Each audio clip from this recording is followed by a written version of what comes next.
या alimentary canal भी कहते हैं। ठीक है, हमने पढ़ा है हमारी एलिमेंट्री कैनाल डाइजेस्टिव सिस्टम पढ़ते हैं, उसमें हमारी एलिमेंट्री कैनाल कहाँ से स्टार्ट होती, कहाँ पर एंड होती, ये चीज़ तो आपको अच्छे से ही पता होगा। तो हम एक छोटे से वे में इसको लिखते हैं ताकि आप रिकैप करते चलो कि क्या होता है और क्या नहीं होता। माउथ से, चलो मान लो कोई फूड है, ये माउथ से स्टार्ट हो रही है। ठीक है, माउथ के बाद कहाँ जाएगी, माउथ को हम और क्या कहते हैं, ओरल कैविटी, ओरल कैविटी भी कहते हैं। माउथ के बाद क्या आती है हमारी, अगर हमने कोई फूड खाया है, कुछ खाना खाया है, तो उसके बाद कहाँ जाएंगे हम, ईसोफेगस में। ठीक है, ईसोफेगस, ठीक है, जिसको हम ईसोफेगस को हम फूड पाइप कहते हैं। या फिर आप फूड पाइप भी लिख सकते हो, यहाँ पर एक ही बात है, फूड पाइप। ठीक है, इसके बाद कहाँ जाएंगे हम, मैम ढक्कन नहीं खोला, वही तो एपिग्लोटिस बोला मैंने। एपिग्लोटिस की बात नहीं कर रहे, हम तो एक नॉर्मल वे की बात कर रहे हैं। ढक्कन तो खुलेगा, जब खाया जाएगा, जब ढक्कन खुलेगा आप भी खा सकते हैं। ठीक है, अभी हम ऑर्गन देख रहे हैं, जिसके पीछे विंड पाइप भी देख रहे हैं। आप देखो, माउथ है, हमने एक फूड लिया है। ठीक है, एक नॉर्मल वे में हम जा रहे हैं, स्ट्रेट लाइन में हम जा रहे हैं। माउथ से हम ईसोफेगस गए, ईसोफेगस से हम स्टमक गए। ठीक है, स्टमक से स्मॉल या लार्ज, स्मॉल इंटेस्टाइन में जाएगा, लार्ज में जाएंगे, intestine, then large intestine, rectum नहीं, क्यों ना, लार्ज से फिर सीधे हम एनएस में जाएंगे। हम पार्ट नहीं पढ़ रहे, हम बता रहे हैं सीधे वे में। आप इसके अंदर का मटेरियल जब मैंने सब बता दिया है ना, तो आप याद करोगे। आप माउथ की प्रोसेस बताओ मुझे। माउथ से खाना आता है, ईसोफेगस से फूड पाइप, फिर अंदर से फूड पाइप में। मैंने ये नहीं पूछा है कि खाना जाता है माउथ से ईसोफेगस, ये तो मैंने यही लिख दिया, माउथ से ईसोफेगस में चला गया। मैंने पूछा माउथ में क्या क्या प्रक्रिया होती है, प्रोसेस, माउथ के पार्ट होते हैं, क्या क्या इन्वॉल्वमेंट होता है। ठीक है, आप लोग मुझे माउथ बता दो कि माउथ क्या होता है। मैम माउथ, हाँ, माउथ जिससे बोलते हैं अपन, उसमें वो माउथ को ओरल कैविटी भी बोलते हैं। हाँ, और ये माउथ लिख दिया में मैंने। टंग होती है, हाँ। टीथ होते हैं, ये जे शेप का होता है ना, जब जो भी का पार्ट है पागल उसको। हार्ड प्लेट होती है, सॉफ्ट प्लेट होती है, माउथ में क्या क्या होते हैं। हाँ ठीक है, होती है, हाँ बिल्कुल अच्छा नहीं होती मैम, होती है ना। हम इसको फ्रेंड और फिर वो जो भी नाम है उसका, Frenulum। वो और इधर Jumps। हाँ जम्स, इधर कहाँ होते हैं वो? और हाईली ब्लड वेसल्स होती है कहाँ होती है? मैम, वो इधर होती है, इधर नीचे नीचे इसके नीचे। ठीक है, सिंपल सी बात है। अगर आपसे माउथ पूछ लिया जाए तो माउथ के सारे पार्ट याद रख लेना। इसमें पहला होता है हार्ड प्लेट होती है हमारी, सेकंड सॉफ्ट प्लेट होती है, थर्ड फ्रेन्यूलम होता है हमारे तंग के जस्ट नीचे, टंग होती है, टिथ होते हैं हमारे। ठीक है, जम्स होते हैं, इसमें होते हैं कि नहीं होते हैं, जिसको हम गिंगिवा भी कहते हैं। ठीक है, इसके अलावा हाईली ब्लड वेसल्स होता है इसमें, हाईली ब्लड वेसल्स, इसमें ड्रग एब्जॉर्प्शन बहुत हाईली होता है, इसीलिए इसको हाईली ब्लड वेसल्स कहते हैं। ठीक है, इसको क्या कहते हैं हम लोग, हाईली ब्लड वेसल्स। इसमें ओव्यूला भी होता है। ठीक है, एक घंटी की तरह लटका रहता है, जो हम कंठ अलग होता है, कंठ यहाँ आएगा, और वो मान लो कि हमारा माउथ है, ये सेंटर पार्टी हमारी टंग है। ठीक है, इसके बीच में यहाँ पर ऐसा होता है, वही होता है हमारा ओव्यूला। ठीक है, अब पार्ट याद रहेंगे आपको इसके माउथ के अंदर क्या क्या होते हैं। ठीक है, अब हम ईसोफेगस की बात करें तो ईसोफेगस में क्या होता है, ईसोफेगस में फूड पाइप होता है, वो हाँ फूड पाइप होता है, फूड पाइप से अटैच विंड पाइप होती है। ठीक है, इसमें एपिग्लोटिस होता है जो ढक्कन की तरह वर्क करता है। ठीक है, जो हमारे फूड को ले जाने न ले जाने में बहुत रोल प्ले करता है, क्योंकि अगर हमारे पास एपिग्लोटिस ना हो तो हमारा फूड पाइप की जगह विंड पाइप में भी जा सकता है, इसलिए हमारे ईसोफेगस से हमें एपिग्लोटिस याद रखना है। ठीक है, स्टमक में गए, फिर स्टमक से हमें क्या पता चलता है, स्टमक हमारा जे शेप का होता है। स्टमक एक ऑर्गन है, इसके ऊपर भी एक स्फिंक्टर लगा होता है, सारे ऑर्गन के ऊपर लगा रहता है स्फिंक्टर, हर एक ऑर्गन के ऊपर लगा होता है। ठीक है, मुंह पे जाता है खाना, हाँ घूम घूम के जाता है। ऐसे घूम के फिर ऐसे ऐसे घूमते फिर क्या बच्चे हैं। ठीक है, ये जे शेप का होता है, याद रखना। फिर हम और स्मॉल इसी को- इंटेस्टाइन में, अरे रिएक्ट नहीं है। सर उसके शायद पैर में मोच आई है। मतलब वो गगन जी जब तो बाद में तो हो रहेगा जब मेरी चीज तो नहीं हो रहा था, एक दिन तो आई थी। पता नहीं आज सुबह मॉर्निंग में मैं रास्ते में आता है, कहाँ से बाहर निकलता है, क्या एब्जॉर्ब करता है, क्या नहीं करता है, ये सब चीज़ें लिखवा दी है। अब लिखो स्मॉल इंटेस्टाइन की लेंथ कितनी होती है। स्मॉल इंटेस्टाइन, शायद मैं फर्स्ट डे जब क्लास में डेमो के लिए आई थी उस टाइम मैंने ये चीज़ बताई थी। किसी को याद है? 6.9 बताओ बताओ। Small intestine। और लार्ज की 3.0 आप मीटर में बता रही हैं, सेंटीमीटर में बता रही हैं? चलो लिखो। देखो क्या होता है कि अगर स्मॉल इंटेस्टाइन की लेंथ की बात करें तो इसकी लेंथ होती है 6 मीटर, ठीक है। और लार्ज इंटेस्टाइन की बात करेंगे हम तो, मैं फर्स्ट डे आई थी तभी मैंने आपको यही बताया था और आप लोगों ने कहा था कि मैम ये नहीं होती है ना। 1.5 मीटर इसकी लेंथ होती है, ठीक है। लेकिन हम गट की बात करें कि हमारी जो एलिमेंट्री कैनाल होता है उसकी टोटल लेंथ कितनी होती है, जो हमारे माउथ से एनस तक जाती है उसकी भी तो लेंथ होती है ना, उसकी कितनी होती है? 9 कितनी? 9 9 मीटर। 9 मीटर हमारी पूरी एलिमेंट्री कैनाल की लेंथ है, ठीक है। किसकी है? एलिमेंट्री कैनाल की लेंथ। इसको याद रखना, बहुत अच्छी नॉलेज के लिए भी है, आपके एग्जाम में भी आ सकती है।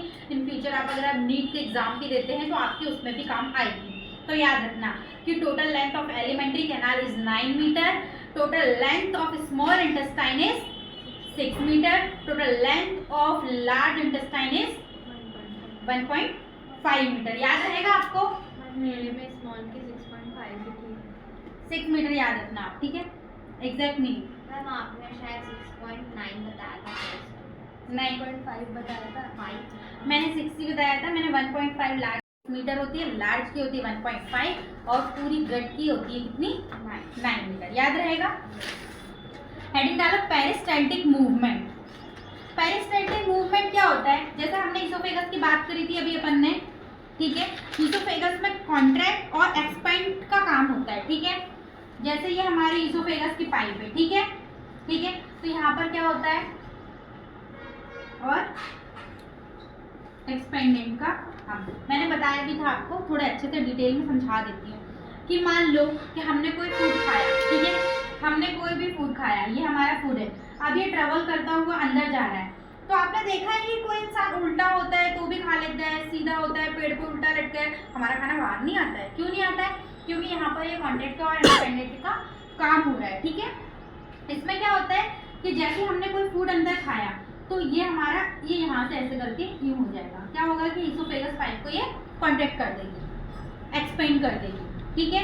जैसे फूड जाएगा तो ये उस जगह पर बैठ जाएगी और जगह बना देगी, ठीक है। जैसे नीचे जाएगा तो वो ऑटोमेटिक थिन हो जाएगी। तो ये कॉन्टैक्ट और एक्सपेंडेंट का काम करती है, इसीलिए इसको हम क्या कहते हैं? पेरिस्टाल्टिक मूवमेंट कहते हैं, ठीक है। ये फूड खाया, इस जगह फूड आया, ठीक है। अब ये जैसे नीचे जाएगा तो ये तो बराबर हो गई, लेकिन जहाँ गया उस जगह पर ये कॉन्टैक्ट का काम कर देगी। सिंपल सी बात है, यही हमारा पेरिस्टाल्टिक मूवमेंट कहलाता है। और ऐसे फूड हमारे इसोफेगस में ट्रेवल करता है, जिस वजह से ना तो वो बाहर आ पाता है, हम उल्टे होकर भी कुछ खाते हैं तब भी वो उसी जगह रहता है, ना कि बाहर निकल कर आ सकते हैं। तो इसका कारण सिर्फ यही है। जैसे कि मान लो हमने कोई फूड खाया, कुछ भी खाया, खाना खाया, ठीक है। तो हमारी इसोफेगस की पाइपलाइन, ठीक है। तो इसमें क्या वर्क होता है? एक एक्सपेंड का वर्क होता है, दूसरा कॉन्टैक्ट का काम होता है। यही दोनों है जो हमारे फूड को इधर उधर जाने नहीं देती, रोक के रखती है, ठीक है। जैसे यहाँ से और एक्सपेंड की वजह से ही हमारा फूड कभी भी हमारे उल्टे होने पर बाहर नहीं आता है, ठीक है। यही कारण है। जैसे आपने फूड खाया तो ये इस जगह पे मान लो हमारा फूड है, तो इस जगह पर ये कॉन्टैक्ट का काम कर देगी, एक्सपेंड हो जाएगी, ठीक है। क्या हो जाएगी? एक्सपेंड हो जाएगी इस तरीके से। तो ये हमारा फूड इस जगह मौजूद है तो इसने इस जगह पर जगह बना ली, ठीक है, एक्सपेंड हो गई।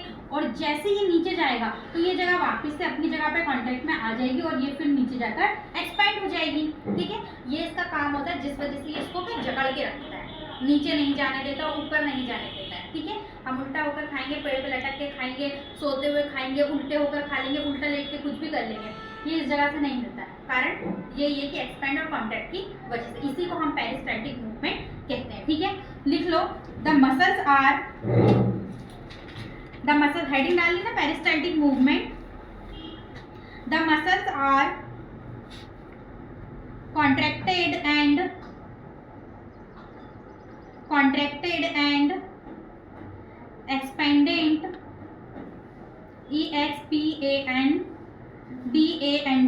expandant, this is called peristaltic movement। इसी को हम क्या कहते हैं, पेरिस्टाल्टिक मूवमेंट कहते हैं। सेकंड पॉइंट लिखो, the contraction and expansion, the contraction and expansion of wall of food pipe and other organ,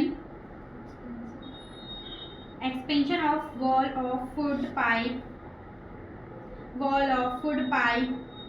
and other organ of wall of food pipe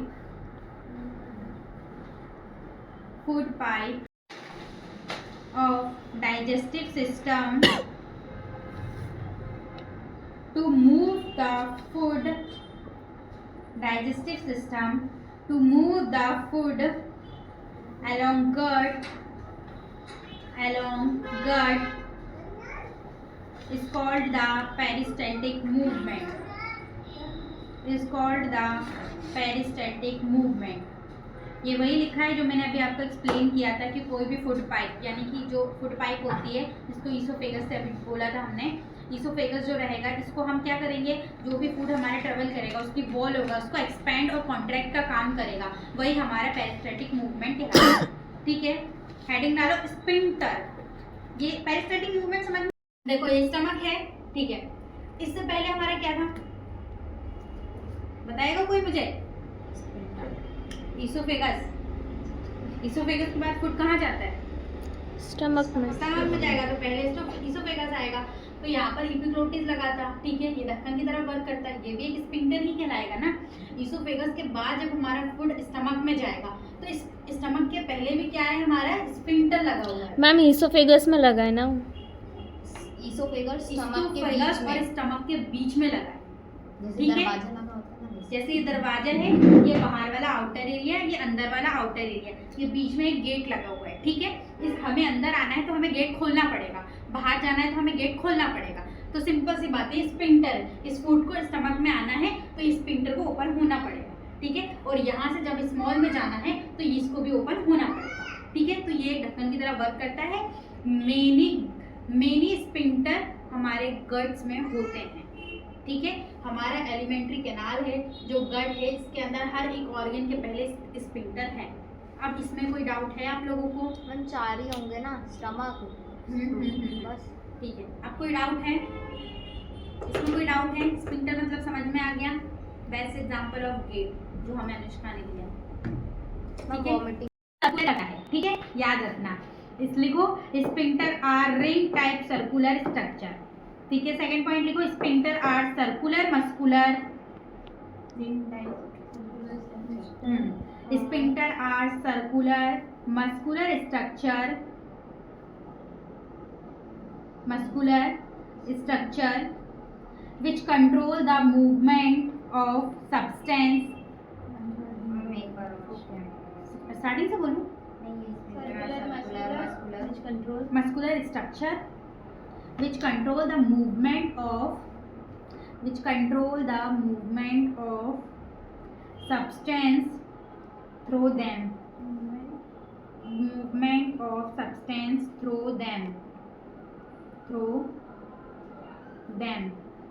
full stop। When movement is required they open, full stop। When movement is required they open।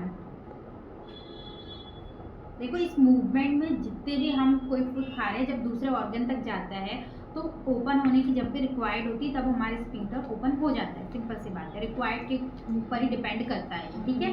हमने खाना खाया, हमारा ढक्कन जो epiglottis है तभी open हुआ ना जब उसको ज़रूरत पड़ी। वैसे भी स्पिंक्टर है, जब ये ट्रैवल दूसरे में ट्रांसफ़र होगा, स्टमक से स्मॉल में जाएगा, स्मॉल से लार्ज में जाएगा, इसको रिक्वायर्ड होगी तो ये ओपन होगा ना, सिंपल सी बात है, वही चीज़ में लिखवाई है। They are many sphincter in गट में बहुत सारे स्पिंक्टर है। ये बात भी मैं पहले दिन से जब से डाइजेस्टिव स्टार्ट किया है तब से आपको समझा रही हूँ कि हमारे गट सिस्टम के अंदर बहुत सारे स्पिंक्टर है, हर एक ऑर्गन के ऊपर है, ठीक है। They are many sphincter in gut, full stop, ठीक है।